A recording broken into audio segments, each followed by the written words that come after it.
Dear students, till now we have discussed about the uses of microorganism and harmful effects of the microorganism. There are so many microorganisms causes diseases in humans. We learned about that.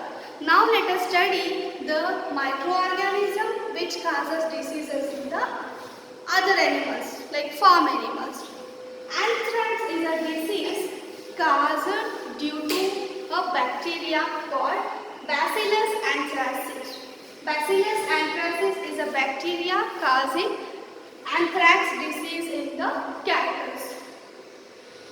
Pathogens enters to the cattle through direct contact of the infected animal or inhaling the contaminated air or intaking the contaminated food and water leads to anthrax disease to a cattle. So how can we prevent the anthrax disease in the cattle? We can prevent the anthrax disease in cattle by giving the vaccination. Vaccines are available to prevent the anthrax disease. And suppose if the cattle get infected, then that infected cattle should be isolated from the healthy ones so that we can prevent the spread of anthrax diseases in cattle. No prominent symptoms will be seen at initial stage for the anthrax disease, but swollen affected area, bleeding through body openings, fever, difficulty in breathing, fatal, and sometimes it leads to death. These are the symptoms of the anthrax disease. And as I said that treatment is available and also we can prevent the disease by giving vaccine. Pathogen enter through inhalation of the contaminated air or intake of the contaminated food and water leads to a foot and mouth disease. See, the animal will not get the proper food. Means the animal feel loss of appetite and due to that the weight loss occurs. And for that it decreases the milk production. So these are the symptoms of the foot and mouth disease. And how can we treat? We can treat this if we find this in an early stage. And vaccines also available to prevent the foot and mouth disease. How can we prevent the diseases? We can prevent the diseases in animals by providing proper feeding to the cattle. When the cattle is having a proper immunity, then the infections will be avoided. Maintaining the hygiene is the most important to avoid the disease spread. And check up for the animals at regular intervals by veterinary doctor. And isolation of the infected animal will help in avoid the spread of the disease. And timely vaccinations also helps in controlling the disease, preventing the disease. Robert Koch discovered Bacillus anthracis causes the anthrax diseases in animals. Now let us study the diseases which occurs in plant due to microorganisms. There are so many microorganisms which affects the plant growth. So microorganisms actually require a nutrient media to grow and replicate. That's why the microorganism will depend on the other organisms. So this leads to diseases in plants also.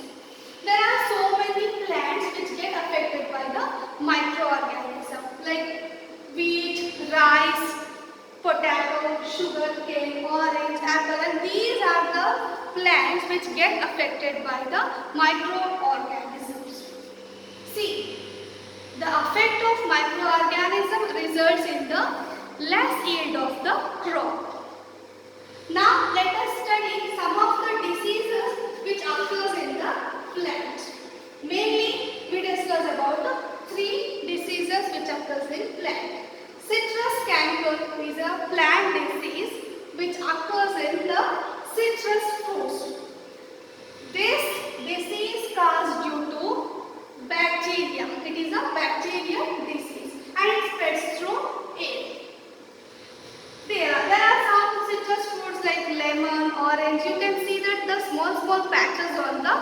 citrus fruits like this. So this indicates that the plant is affected by the citrus canker disease. Now the next is rust of wheat. Rust of wheat occurs in the wheat plants. See, this is a fungal disease. What happens here? The scales, rust-like formations occurs on the stem leaves of the plant. So that leads to a rust of wheat disease. This spreads through air and through seeds. The next is yellow vein mosaic ochre or bean. This is a viral disease which spreads through insect, like how the malaria spreads through mosquito. Mosquito act as a carrier of protozoa to spread the malaria disease. In the same way, here insect act as a carrier which spreads the yellow vein mosaic disease. Insects will carry the virus which is responsible for this disease, and when it sits on the other plant, the plants get infected by yellow vein mosaic of bean. Now, these are the diseases which occurs in the plants. Then how can we control the diseases in plants? Yes, in simple way, by applying chemical, by using some of the chemicals will help in killing the germs and avoiding the diseases which supposed to occur, and the farmer may get the good yield. Now, let us study about food poisoning. See, food poisoning means the food gets poisoned, means the food gets spoiled. Food gets spoiled due to microorganisms. That's why we are discussing here. Microorganisms spoils the food. Microorganisms have to grow on the other medium as for their growth. So it sits on the food and starts to grow. So what happens when the microorganism starts to grow on the food? It produces toxic substances. So this will be a harmful for a human being. So we should not take the spoiled food. It may cause food poison to a human.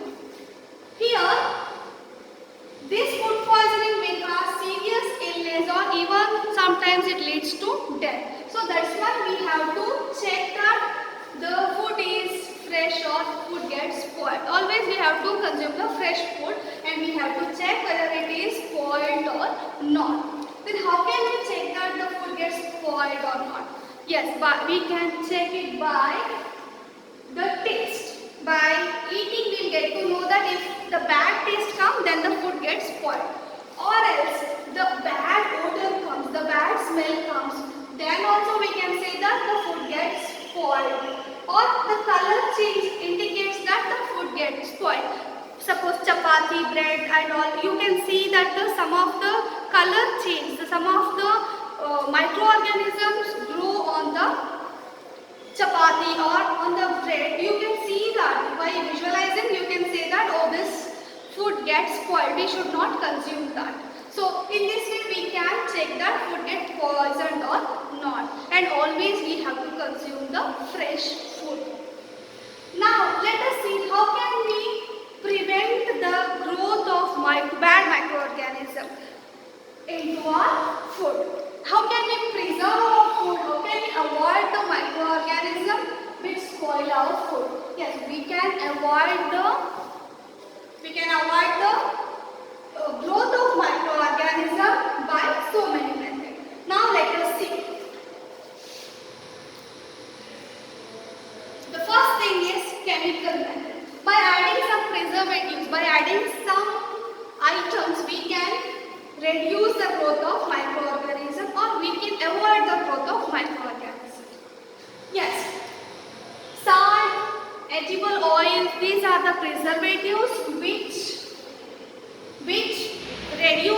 stops the growth of microbes in the food. That's why we are adding salts and edible oils to our food, so it will inhibit the growth, it will stop the growth of microorganisms in that food. It acts as a preservative. Some of the other preservatives are sodium benzoate, sodium metabisulfite are common preservatives which used in jams and squashes also. So we have to prevent the growth of microorganisms by adding some of the items like that is called as preservatives, salt, edible oils and many others. See, we can preserve the food by common salt also. Common salt, we are generally using salt in each and every product what we are cooking. So, this will avoid the growth of bacteria or any other microorganism, because it will not give us such an environment to grow the microorganism. See, salting helps in preserving amla, rum mangoes, tamarind. It helps in preserving meat, fish, etc. Yes, we can prevent the growth of microorganism by adding sugar also. Yes, sugar is also a good preservative which helps in reducing the growth of microorganism. How? Because sugar reduces the moisture which will inhibit the growth of microorganism in the food. So we can see that the sweets will not get spoiled very early. So the high amount of sugar will reduces the moisture content, it inhibits the growth of microorganisms so that we can preserve the food in sugar. And next is oil and vinegar. Oil and vinegar also helpful in reducing the growth of microorganisms. It is not giving such an environment to grow the microorganisms. So vegetables, fruits, fish, meat, all these we can store by using oil and vinegar. So it will help in the preventing the growth of microbes. And the common thing is heat and cold treatments. Usually at your home you are boiling the milk. You are boiling the sambar. Sometimes you will keep the milk in the refrigerator. So in this way you can prevent that the milk get spoiled. So we can avoid the milk get spoiled by heat treatment and also the cold treatment. So heating the product or heating the food will take the food temperature to higher degree, so that environment is not good for the growth of microorganisms. So microorganisms will not grow in that high temperature. So microorganisms get killed. It gets killed, so that we can use the hot treatment and cold treatment. Hot treatment, you boiling the milk, boiling the sambar, boiling the food items, boiling the curry, all these helps in killing the microorganism, inhibits the growth of microorganism. We can preserve the food by heating. And cold, we can preserve the food in refrigerator also, helpful in the reducing the growth of microbes. See, at very low temperature also the microorganisms will not grow. That's why we can use the cold treatment methods to preserve the food. Now, one more thing, pasteurization. You may heard this in milk dairies are pasteurizing the milk. Pasteurization means heating to a certain extent and sudden cool down, sudden cool down, sudden heating and sudden cooling of the milk is called pasteurization. Here what happens, the milk is heated to about 70 degrees for 15 to 30 seconds and then suddenly chilled and stored so that it prevents the growth of microbes. This process is called pasteurization. So one more time I am telling, pasteurization means heating the milk to a certain extent and sudden chill down the milk. So this process is called pasteurization. And one more important thing is storage and packaging help in preserving the food. It will help in avoiding the growth of microorganisms. You have eaten the packaged foods, so it will be filled with maximum air can your chips because that air is helpful. Air is helpful in airtight container is helpful in reducing or preventing the growth of microbes. So vegetables, fruits also will be in airtight container so that it will helpful in preventing the attack of microbes. Canning you heard that in some rasgulla jamuns are coming in a can in a tins. So these tins also helpful in preventing the entry of microbes.